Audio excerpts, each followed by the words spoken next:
Welcome back to the Racing Dudes, where today we are previewing the Grade 1 Cotillion Stakes at Parx this Saturday, September 24th.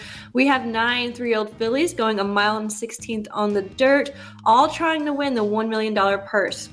We start off with the number 1 with Green Up for Todd Pletcher, who has won her last 4 races, and being 4 out of 5 lifetime, she's won each of her races by at least 3 lengths, which is very impressive. The reason we haven't heard much about her is because she's been racing at Monmouth and Parx this summer, and it being also overshadowed by her stablemate Nest. So this is a big class test for her, going from ungraded stakes to a grade 1. Another thing that I want to mention about this horse is she has never gone farther than 1 mile, so that's a little concerning for me, as well as never raced without Lasix.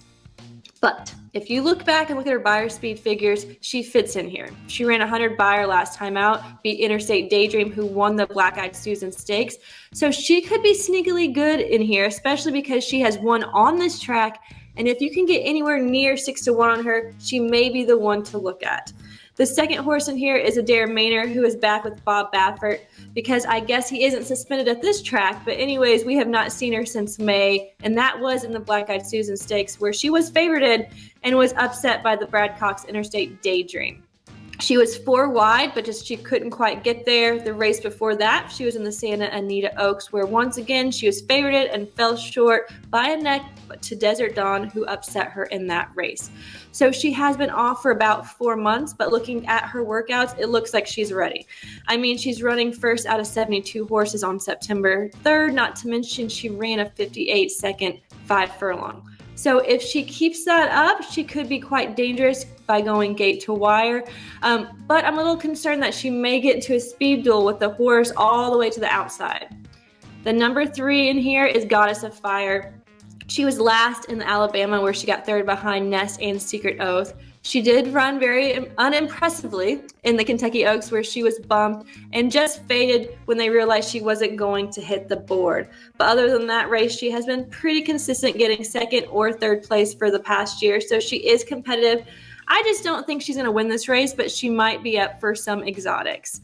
The number 4 is Beach Days, who has been racing at Parx and Monmouth for the last year. She has been in some optional claimers, and now going to a grade 1, I just don't understand why the huge step up. Not to mention she finished 6 lengths behind Morning Matcha in the mainline 6, so I'm just going to pass altogether. The number 5 is Gerrymander for Chad Brown, who we also last saw in the Alabama last month, where she finished 5th place.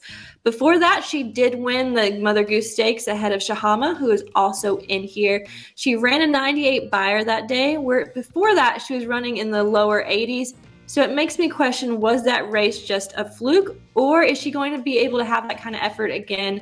I just don't like the fact that she has lost to 3 of these 5 horses in here. 3 of these horses in here. But then again, I don't think Chad Brown would send her all the way here if he didn't think that she had a chance. The number 6 horse is your Kentucky Oaks winner with Secret Oath. She has not won since that race, but she was also put against the boys in the Preakness, where it wasn't the greatest of rides. And then she met up with Nest in the CCA Oaks. And then the Alabama, where she was not able to get ahead of her in either of those races. So with Nest not being in here, I think she's going to have a much easier time. And we may see the horse that we all loved back in the spring leading up to the Kentucky Oaks. I watched an interview with Dwayne Lucas last night. He was saying that she has really filled out in the last couple months and she is primed for this race. And they are looking for the Breeders' Cup if she does well. She definitely has a class of this field, having won a G1 race and been in a lot of G1 races. I think that she is the one to beat. The number 7 is Shahama, is the 2nd horse in here for Todd Pletcher. She came from Maiden and won the UAE Oaks, which got her a spot in the Kentucky Oaks. After having her first race in the United States, she did decent. I mean, she got 6th place in the Oaks even after being bumped. She then went on to the Mother Goose, where she got 2nd. And most recently won the Monmouth Oaks 2 months ago. Her Beyers are competitive, and she has a lot of late speed. So depending how this race shapes up, she may sit back and pass the tiring fillies in the stretch. She's very interesting to me. The number 8 is Morning Matcha, who has been pretty active this summer, but has only won 1 race and an allowance at Parx. She ran 3rd in ungraded stakes last month. I just don't think that she is up for this caliber of racing. I'm just going to pass on her altogether. The last horse, the number 9, is Society for Steve Asmussen. She won last time out in a G3, running 100 Beyer and won by over 6 lengths. So that's impressive, but she wasn't facing the toughest of company. I think that this horse has potential to cause quite a stir in this race. She's going to want the lead. So is Adare Manor. So I could see them getting into some kind of speed duel because the early speed is practically the same with both of them. She has won at this distance, so that's not really a question. She could be very sneaky in here. I honestly just think that this race is going to come down to the pace. I think that Adare Manor and Society are going to go blazing out the gates. And I think that this race is going to pay off for the horses that are sitting back just a little bit. So with all of that said, I'm going to go with Secret Oath. I think that she is just the class of this field. She doesn't have Nest in here, so I think that she'll be able to shine like she used to. Underneath an exacta box, I'm going to play a couple of prices. The first one is going to be with the number 7, Shahama.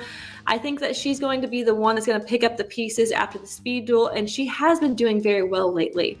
I'm also going to add in the number 1, Green Up, because she has won 4 in a row, beat Interstate Daydream by a lot. I think that this is a big step up for her, but I think that she's going to settle right in. So that's going to be a 1, 6, 7 exacta box. In a trifecta box, I'm going to play Adare Manor defensively if she is actually who she used to be. So that's going to be a 1, 2, 6, 7 trifecta box. And lastly, in a superfecta box, I want to add in the Chad Brown horse with Gerrymander. So that's going to be a 1, 2, 5, 6, 7 superfecta box.